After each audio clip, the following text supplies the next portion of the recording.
In this video, I'll show you how you can use mind-muscle connection to make more gains in the gym. When we're talking about mind-muscle connection, it's important to know what it actually is and what it means. And simply, it can be defined as the message you send to the muscle that you're using when you're actually working it.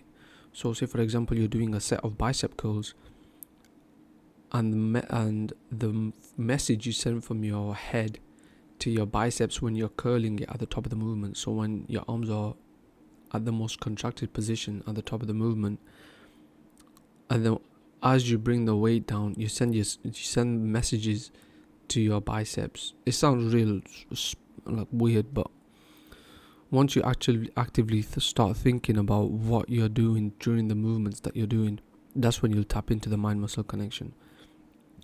A simple way to kickstart your mind-muscle connection for, like, say for example, for chest, you can start your workout with a set of pre-fatiguing the muscle. So I usually get on the pec deck machine for 3 or 4 sets, and then I'll rep it out at a very light weight for say 12 reps for 3 or 4 sets. And then what that will do is it'll pump the chest up, but it won't fatigue the chest. It will fatigue the chest, but it won't like tire the chest out so you can't move heavy weight. And then say after I go to the bench, or I jump on the incline machine, my chest is way more pumped and I can feel it so much more.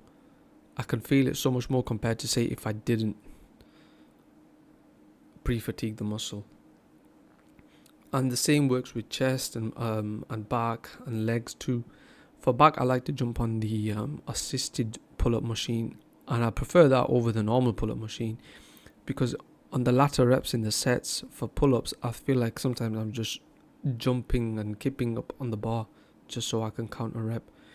Whereas with the pull-up machine or the chin-up machine, you can control the weight all the way low, and then you can pull yourself up high in an explosive manner whilst you've got tension on the right muscles.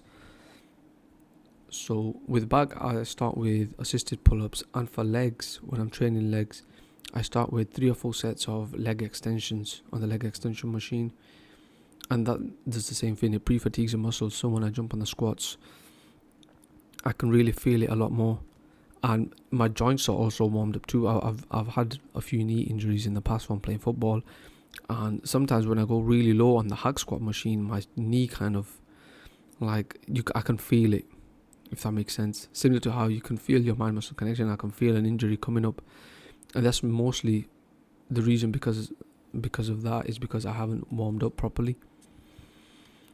So yeah, guys, pre-fatiguing the muscle will spark your mind-muscle connection, or it will help improve it if you've already started it.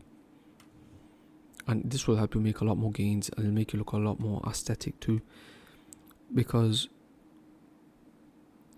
it may reduce your ability to lift weights, like overall weight, maybe 10%, no more than 10%.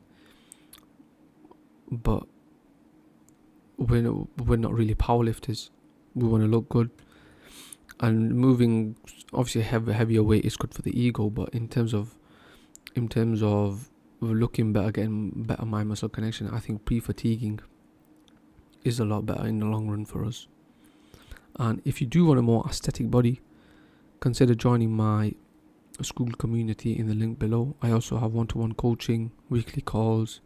I'll be releasing a course very soon called the Elitebody Blueprint, and it's basically a coaching course by me, and we can have weekly calls, form reviews, cooking videos.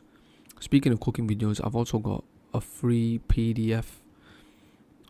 Just send me your email address. It's one of the links in the description, and it's a recipe for protein pancake that I make.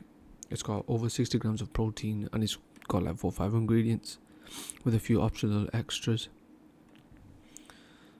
And if you just want to book a normal one-to-one call with me as well, just standard coaching call, everyone gets one free one with myself. So tap into that as well if you're interested.